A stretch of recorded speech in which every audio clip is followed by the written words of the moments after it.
College isn't just a place you go to get a degree. It's the years you spend growing into the person you want to be. Where you choose to spend that time matters. Choose a top 20 HBCU that treats you like family. The University of Maryland Eastern Shore. UMES offers 60 bachelor's degrees in fields from engineering to fashion merchandising, aviation science to sports management, and more. Start your journey today with a virtual tour or on-campus visit. Learn more at umes.edu/visit. Coming up next, in just 60 seconds, a full and complete adventure story starring Batman, the Cowled Crusader, with Robin, the Boy Wonder, versus Gotham City's kookiest criminals. So, stay tuned. A Whovian and a Nuvian walk into a TARDIS and explore every episode of the classic Doctor Who series. Join me, podcaster John S. Drew, and me, writer-editor Jim Beard, as we take apart each story starting from the very beginning in 1963. And join us on our Facebook page and Twitter, where we continue the discussion with you with historical artifacts from British papers of the time. The Doctor's Beard Podcast, released every Saturday around tea time on your favorite podcasting app. And we'll see you in time and space. The Adventures of Batman with Robin, Boy Wonder. Batman and Robin, dynamic duo against crime and corruption, whose real identities as millionaire philanthropist Bruce Wayne and his young ward Dick Grayson are known only to Alfred, the faithful butler. Ever alert, they respond swiftly to a signal from the police, and moments later, from the secret Batcave deep beneath Wayne Manor, they roar out to protect life, limb, and property as Batman and Robin, Cape Crime Fighters. Batman and Robin, scourge of Gotham City's kooky criminals. The Joker, clown prince of crime. The Penguin, pudgy purveyor of perfidy. And the cool, cruel Mr. Freeze. Watch out, villains. Here come Batman and Robin. Welcome back, my friends, to an all-new episode of the World's Greatest Super Friends podcast and the Batcave podcast. I'm your old bat chum here, Colonel Wilcox. And we're crossing the streams here, and this is going to appear in both feeds of both the Batcave and the World's Greatest Super Friends podcast, because we're going to be taking a look through our Filmation Files series here on the Super Friends podcast at the recent release of the Batman 1968 Filmation Blu-ray set there. And of course, you can't do that without having the gentleman who sat through all, how many episodes was it again? Dan Greenfield from 13th Dimension? It was 17. 17? Well, it's 17. It's 17 shows with 34 episodes. Right. And half of those are two-parters. Two-parters, okay. Well, it was 17 episodes we sat through there, you and I. And I say sat through like we actually struggled with this. We had a lot of fun. Oh, it was great. Yeah, I mean, you had it as part of the Batcave podcast because this is sort of a de facto fourth season of the Batman TV series. It's not exact, of course, and it's not, but you know, it wasn't produced by the same people, but the influence is stark. I mean, they're playing with all of the tropes from the TV show, or at least as much as they could. There's like no Aunt Harriet, but you know, even Chief O'Hara shows up, and their behavior is very similar to what it was like on the TV show. But of course, now at the World's Greatest Super Friends podcast, we do the Filmation File as an ongoing thing. So it's like, okay, well, it's Filmation, but it's also kind of Batman 66. So here we are. But I got to tell you, I have not been this excited about a Blu-ray release since the 1966 Batman set was put out, however many years ago it's been now. Yeah, no, me either. I mean, it's funny because we've been talking about over on the Filmation Files there about the Aquaman series, and it got the upgrade to high def and such, and how they haven't yet released it on DVD. And of course, we'd love to see it with Superman as well. But here, it's like Batman, and it's like, all right, what prompted this? What made them suddenly say, hey, okay, let's do this to Batman? DC's just been so weird. Before we kind of get into what the disc is, what it's like, which is, spoiler alert, tremendous. Mm-hmm. Maybe I should give a little bit of the background to how we got to this release, which is we know that these were all, we're talking the 1960s Filmation. We're not talking the 1977 Filmation Batman series. I want to make that clear for to begin with. We're talking about all the ones from the 60s. And they released in order, basically. There was some overlap and there was some shifting around in seasons, but basically Superman, Aquaman, along with the superhero shorts, and then Batman and Robin. And, and so far to this point, some of them are streaming, some of them are not. Some of them are available on disc, some of them are not. It's changed a lot too over the last several years, and it's probably worth doing something at 13th Dimension, just giving like a user's guide to Filmation again, because I did it some years ago, and everything's changed since then. So I just thought of that idea, so look for that coming soon, folks.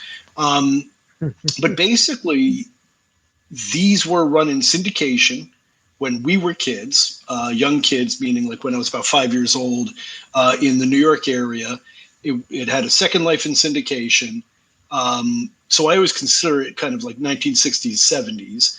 And then they went away, and then they came back, I think in the 80s or 90s, with Boomerang or the Cartoon Network. They did some of that. They would pop up here and there, and then they went away again. And then they started releasing them, I think first on iTunes years ago, and you could get them. And they did also release a set of VHS tapes under the Superpowers banner back in the 80s also, where it was, I think, 4 episodes for each of 4 characters: Batman, Superman, Aquaman, and Superboy. And the Superboy episodes come and go, because we always know that nothing's ever simple with Superboy anymore, given the legal issues there. I'm not sure how much that informs this, but for a short, beautiful amount of time, the Superboy episodes were available streaming, but now they're not available, nor are the later, at least the last season of the Superman ones. Anyway, point being is that you can get The Adventures of Batman, which is what this one is. Now, as far as I can tell, you can still download them, but it's the standard definition. I don't think they're streaming. They were, but I don't think they are now. And now you can get this beautifully remastered Blu-ray that came out just this week for $24.95 from Warner Brothers, or Warner Brothers Discovery, or DC, or however you want to identify them these days. And what it is they gave the same treatment pretty much that they gave to Aquaman and the superheroes when they remastered them for the DC app before they moved them over to HBO Max. Batman, who's a cash cow, they didn't bother with, which I never understood. Finally, they decided to do it, but it's not streaming. Now, I have to imagine that that's going to change at some point. And a side note also, the whole Aquaman thing has been such a strange bit of business where they announced that they were taking it off the site. But the last time I looked, within the last few days, and we're almost in March, it was still there. So hopefully that stays the case, and hopefully these will end up on TV streaming as well. Because, a 2-disc set, this is the height of first world problems, but it can be a pain in the ass, and sometimes you just want to stream.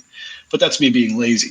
Bottom line is, these are gorgeous, and that's really what I wanted to talk about today. Did I leave anything out on the history there, John? No, I think you've got it all covered there pretty well. Yeah. So yeah, no. I just figured, let's get that out of the way so people understand what it is that we're talking about. Mm-hmm. But anyway, so mine arrived in the mail, and I just put it on, and I again, it was just like watching the Aquaman remastered. It blew my mind.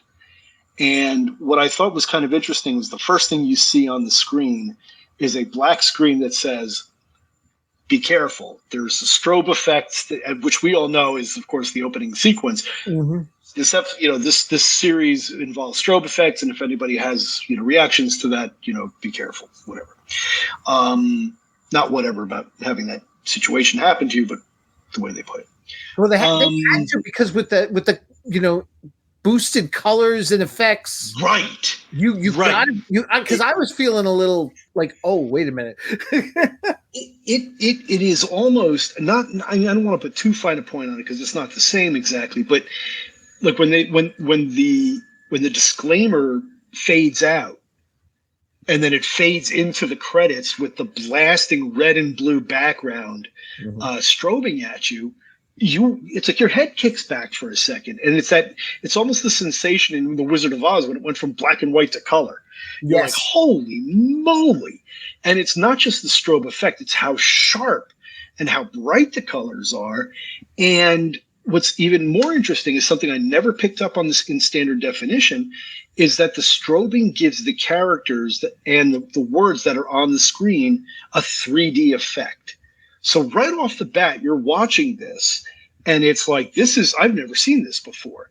Now, I don't know if their intent was to give it a 3D effect or if it's just happenstance. As we know, this is only the first time any of us are ever seeing these cartoons like this. Right. Because based on the technology of the 60s into the 70s, what we see in standard definition was probably just typical television back at the time. They were just muddy. They were whatever. They were not crystal clear. Of course, computers are amazing things in the right hands. And in the right hands here, we're talking about the artists or technicians over at Warner Brothers, because what they've done here is amazing. The line work is crisp. The colors are bright. The action is more, dare I say, dynamic. And those backgrounds that you and I have always talked about, there's so much artwork that gets almost taken for granted, really pops. Yes. And there are scenes where you're just like, your eyes really are wide open at what was going. Again, reminding us that even under strict deadline pressures and lack of budget, there was talent behind what was produced here, and this set just really sharpens that concept. Mm-hmm. You posted a series of screenshots over at 13th Dimension when you announced that the release was finally here and stuff, and I grabbed one that I'm using as the background while we're recording this here, because I never noticed it before, but now the clarity, it's the bat signal at the very beginning as the bat signal shines in the opening credits with just the fading lights. It's not just a solid yellow light. It becomes solid when it solidifies into the bat signal, but everything else before it, it's just sort of this faded yellow, and then the night sky, and it's just beautifully blended. It is, and there are a lot of other things like that. Like what I did when at 13th Dimension on the day of release, I posted 13, actually technically I think 14 snapshots from the series. And what I did was, at first I thought about doing frame grabs, and I think you and I even talked about that offline. But I decided, because I was watching these on TV when I was really kind of getting a look at them, I'm like, I think viewers and readers would really like to know what it looks like from when you're sitting on your couch. Mm-hmm. Because when I took pictures of them on my iPhone, the pictures came out so great that I was like, this is who needs frame grabs? This is so sharp using just my camera. So the pictures are not perfect because they're a little off kilter, and but what I made a point of doing in selecting these are some of the more famous images or types of images that you see on the show. Basically, I went through how many herring in a wheelbarrow and just took representative clips to show you what we're talking about. So like there's an up close shot of the Batmobile's console that was painted. And you just take it for granted when you've seen it in standard definition. When you see the artistry that went into it, when you actually see it under these conditions, you're just like, wow, how cool is that? Mm-hmm. And you see, Batman and Robin are clear. The Joker looks fabulous. And you get also a greater appreciation for a lot of the backgrounds, even on the street. We're used to the same streetscapes, but there was stuff in there that I saw that I'd never seen before. You mentioned the Joker, and it's funny because I don't know why. I'm sure I noticed it before, but it really stood out to me. He doesn't have green hair. He's got dark hair with green streaks, and the streaks are so bright now, the green pops, that it really stands out. Yeah. Well, I mean, it was supposed to be that he's got kind of dark, slick back hair, but it reflects green as opposed to reflects blue, mm-hmm. which is supposed to denote black hair. I mean, that's why so many superheroes were drawn with black hair, and with the blue highlights is because it was supposed to be a reflection off the whatever they would put in their hair to slick it back in the day. And with the Joker in the comics, he was always drawn with a full head of green hair, but in the Carmine Infantino famous pinup, he's drawn, and sometimes in the comics, he is drawn with like black hair with green highlights. And it's those stock images, those Infantino, Murphy Anderson images that they used as basically the models for these characters. This is the DC house style of the 60s, the Carmine Infantino look that these characters are based on. So he looks very, very much like Infantino's Joker, who, he sometimes drew with that, at least the colorist drew in a way that made it black with green highlights. Mm-hmm. As we're recording this, it's the day that the Blu-ray set comes out, and I had actually pre-ordered it, and originally they said, you weren't going to get it till Friday, and then suddenly it pops up and says it's on its way, and I actually managed to watch 2 episodes before we sat down here. I watched your number one pick over at 13th Dimension, Partners in Peril, and a personal favorite, just because I always did like when they introduced new villains. I watched the Simon the Pieman episode with Mad Hatter as the backup. I'm saving Simon the Pieman because my son, who is 24, by the way, and I note that because he's into Filmation cartoons. Thank you very much. Bringing up the next generation. He told me, not to watch Simon the Pieman until he got a chance to get home. Because he was like, I want to, and I wasn't going to. And I said, I also saved Jigsaw Jeopardy, which is another favorite of ours, where we just sit on the couch and just riff on it. And so I haven't seen everything on these discs, and I haven't had enough time, frankly, but I've watched quite a bit of them. Overall, I mean, I've been kind of gassing on because I'm so excited about this. What are your overall impressions? Overall impressions. The picture quality, amazing. The colors, like you said, pop. The audio has, been done wonderfully. And also I was very impressed because if you want, you can also get Spanish and French soundtracks, like of them doing it in French or Spanish. So I have to listen to that. Yeah, so I thought that was pretty cool that they give you those options as well. I wonder how that sounds. Yeah. That sounds great. I'm impressed that they put 17 half-hour cartoons over 2 discs. They could have very easily dumped them all onto one and condensed them, and they didn't. I got to give them credit for that. That was really good. Yeah. I would say my only downside to and it has nothing to do with the cartoon itself. It has nothing to do with the production of the cartoon. It's just, once again, DC, DVDs that come out like this. It's just that, solid or stolid menu option there with the theme playing. And I would have even loved it if they'd I don't know if it is even possible, if there was a clean version of the theme without the Batmobile roaring through the night If they could have had that playing in the background, it's just. But I've been railing about that since Batman '66, when I was like, you went to all this trouble, you got this beautiful, Blu-ray set and everything, and then you got the most boring menu in the world, and it follows through just like Batman '66. I was watching Simon the Pieman, and the Mad Hatter, and when it was over, it didn't go back to the menu. It just continues on to the next episode. So you kind of there's no point in play all because it'll just do it anyway. Right, it'll just do it for you. Yeah. Right. I was also disappointed a little bit. Not that again it takes away, because to me, it's worth the price, which was $25 on Amazon, worth the price for the quality of this. I was a little disappointed we didn't get any sort of extras. Yeah, I didn't have high expectations for that, because I just, in terms of extras, everything they've been doing with these Filmation cartoons has seemed to be without any real plan. You know what I mean? It's like they decided to do this at this point, and then they decided to do this at that point, and they haven't done this, and why haven't they? And I think that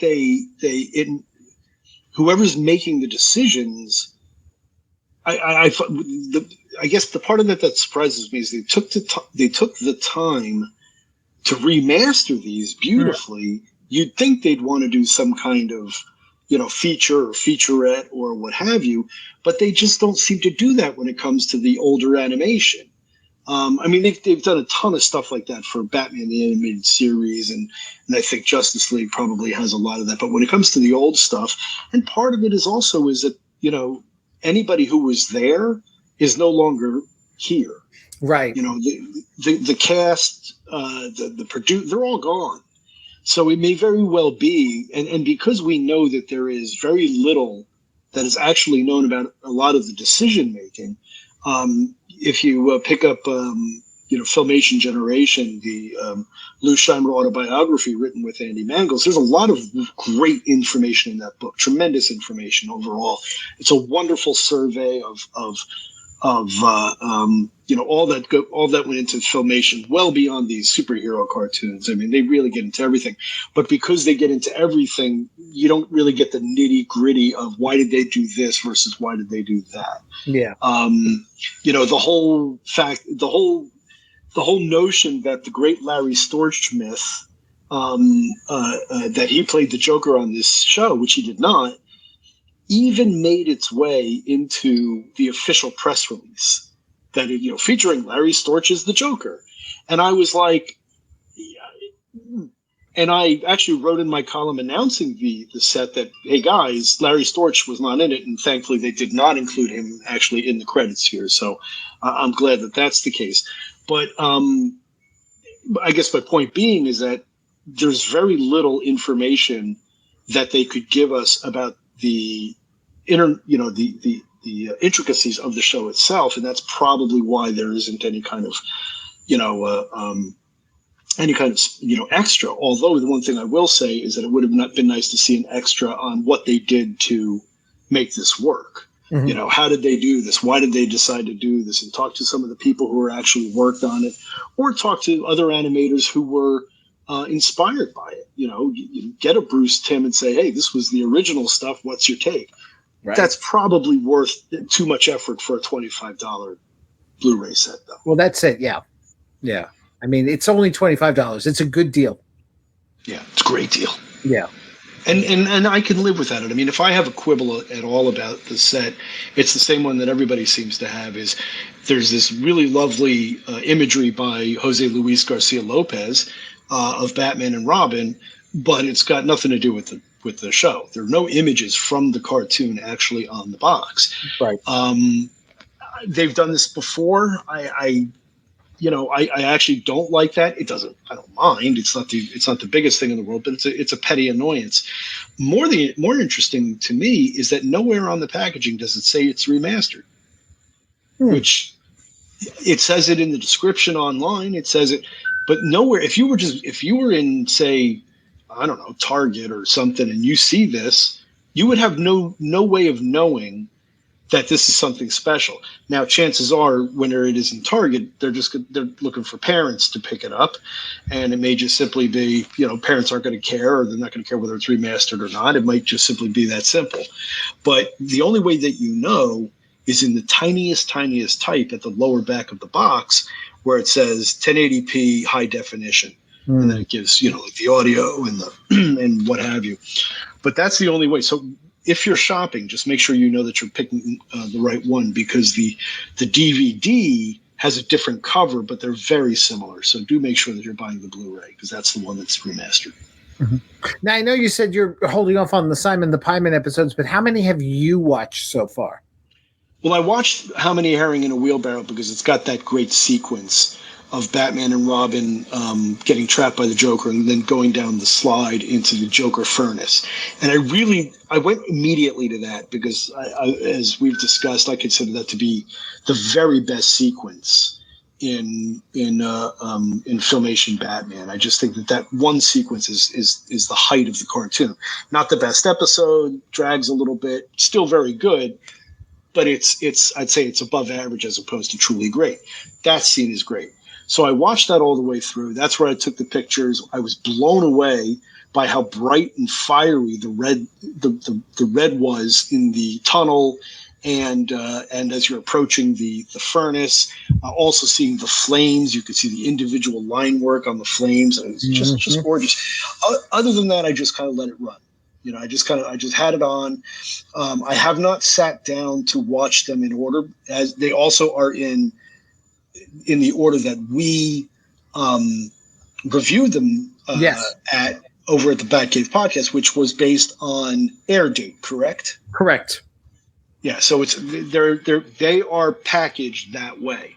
So if you're used to seeing, for example, How Many Herring in a Wheelbarrow as the first one, which some sets have, you don't get that until I think the third episode.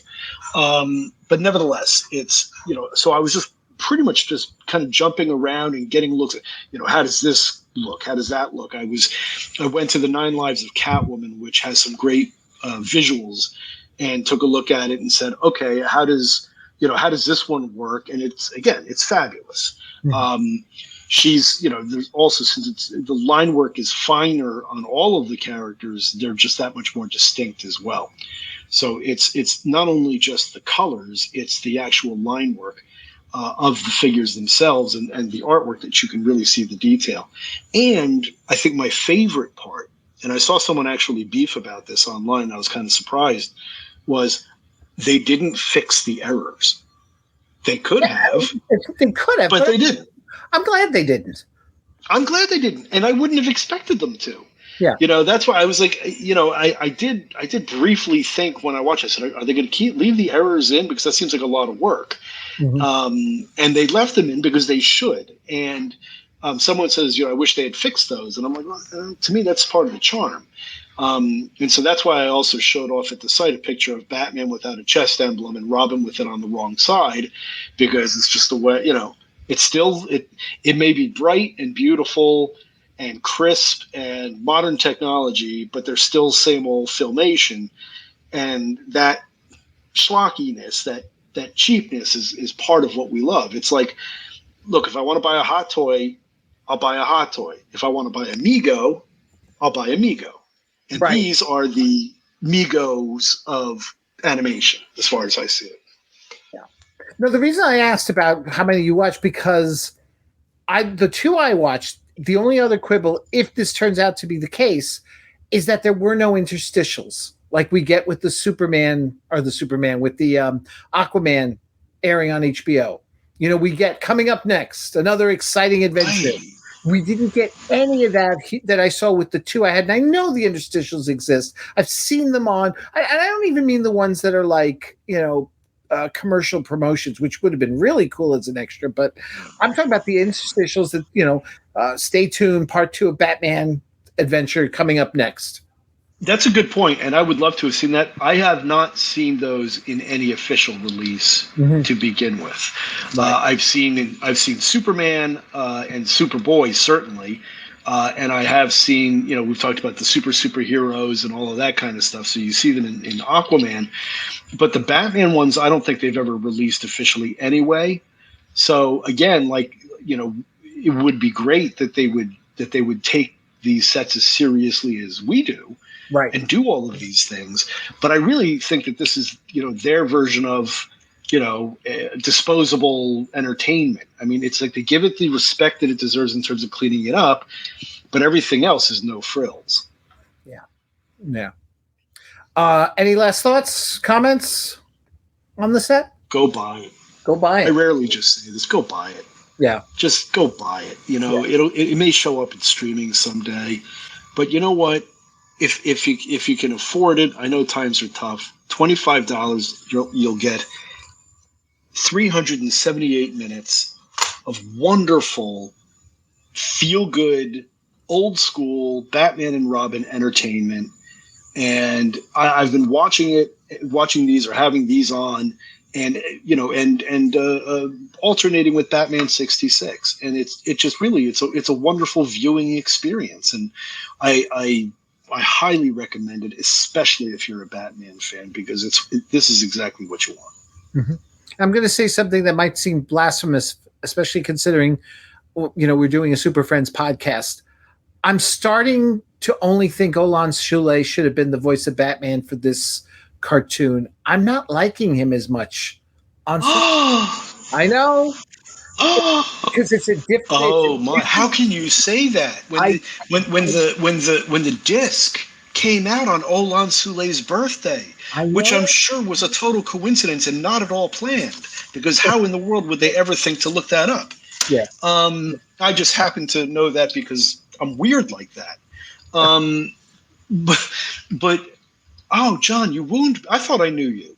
I'm sorry. I thought I knew you, John. And now that you say that, I don't know. I have to start questioning some things. When he was Professor Stein as part of Firestorm in the later seasons, I realize now I think about it, like I liked him better there, because just something about like Batman's kind of watered down, and so he watered down his take. I thought he's beautiful in the '68 Filmation cartoon. He's beautiful. He's the voice I hear when I read. I read when I read Silver Age comics, Batman comics, particularly from like 64 to 66, 67. I think of Olan Sule. Yeah, the comics were already starting to get a little bit darker by the time these cartoons were on, anyway. Yeah. When I think like that whole Infantino era, I think of Olan Sule's voice. So you like him on Filmation, but you don't like him on Super Friends? I don't like him as much. I just find he just doesn't have that same timbre, that whole same, I don't know. And I think a lot of it is just because of what he's being given in his script, and it's the way he's approaching it. That may be true. He doesn't have that much. He doesn't, compared to this, where he's the star of the show, right? And he's part of an ensemble. Maybe there's something to that. But you kind of wound me here, John. I'm sorry. I don't know. I think I definitely need some time alone to reevaluate things. Well, all right. Before you head on off I head out, let's because you didn't just post about the release. You did a whole bunch of things there about the. What's happening over at 13th Dimension there? Well, there's a couple of reruns, fittingly enough. We not only have you and I talked about Filmation quite a bit, but over the years at 13th Dimension, I've written a lot about Filmation, and it's some of my favorite stuff to write about. So, because this came out on Olan Sule's birthday, I took the opportunity to kind of make it an unofficial Filmation Batman Day. So we posted 3 stories. One is basically a look at the Blu-ray, as we've talked about, and then 2 other favorites that readers tend to respond to. One is a top 13 list of the episodes. I wish I had the time to replace all the images with the high def ones, but you'll have to bear with me. And then the other one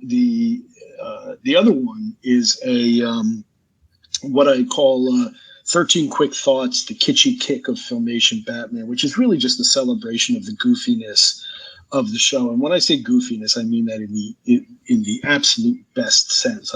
Some people say, you call that goofy or you call that silly? I'm like, yeah, no, I mean that as a compliment.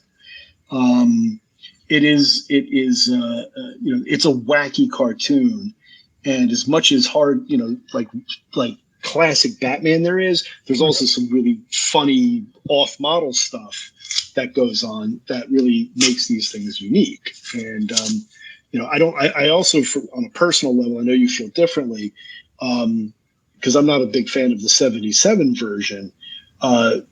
This to me is a cornerstone of my personal Batman, existence. If you're going to talk the Adam West TV show, the artwork of Neil Adams and the comics of the Bronze Age, Migos, and Filmation, and that's my Mount Rushmore. Mm-hmm. That's it. And so to get these in this kind of not packaging, in this kind of refreshed remastering, it's just like it's Christmas in February. Yeah, totally agree. And we'll have links so you can find it easily, because it's funny. I had to actually Google this Batman DVD release on Google. I said, on Amazon, in order to find it, because when you did the search on Amazon, it wasn't coming up. It's weird. It's really, really weird. But you're right. They don't make it easy to find for some reason. And again, here we go again. That's only going to inhibit sales. That's not going to help anything. But well, that's Amazon. That's not DC there. No. I'm talking about Amazon. If anybody from Warner Brothers is listening, check it out, because you should have them fix their search engine there, because when you do type it into the search, it doesn't come up, and you have to kind of poke around with different versions of Adventures of Batman, and then the earlier version comes up. So you're right, going through Google or another retailer even, it's just make sure you know what it is that you're buying. Right. All right. Yep. Okay, then. That's going to bring us to the end of this episode of the World's Greatest Super Friends podcast and the Batcave podcast. Folks, those of you listening through the Batcave podcast, join me and Dan every other Saturday. We're discussing the World's Greatest Super Friends and the Filmation cartoons of the 1960s, Superman, Superboy, Teen Titans, the whole lot of them there, and having a lot of fun doing it. As far as Batcave, I know I've been very lax in getting episodes out. That is going to be picking up again soon. It's just I've been trying to get all my ducks in a row with all my other podcasts. So thank you for your patience with that, because I need to actually wrap up the 77 Filmation Batman with Joe Stuber. We've got the 3-parter to do with the alien from Batmite's dimension visiting and such. So we got to cover that, and we've still got some episodes of Monster Squad. Is the 3-parter the one where they basically dismember Batmite? Yes, and feed him to lions. Yes, because that's the only part of the show that I like. Oh dear. I'm sorry. And I apologize if I was really overbearing in this episode, folks, but I am so excited. I am. I'm like an 8-year-old, so you'll have to forgive me. Well, let's head on out and let's go watch some more of this DVD set here, this Blu-ray set. So until then, folks, thank you so much for listening. Once again, Dan, everyone, take care. Bye now.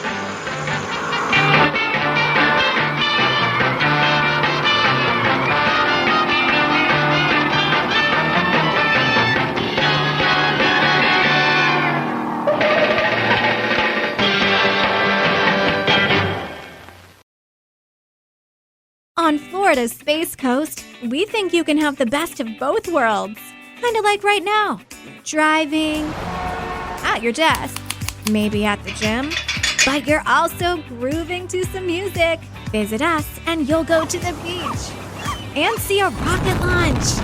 Or go kayaking and manatee spotting. It's all waiting for you on the only beach that doubles as a launch pad. Plan your adventure today at visitspacecoast.com.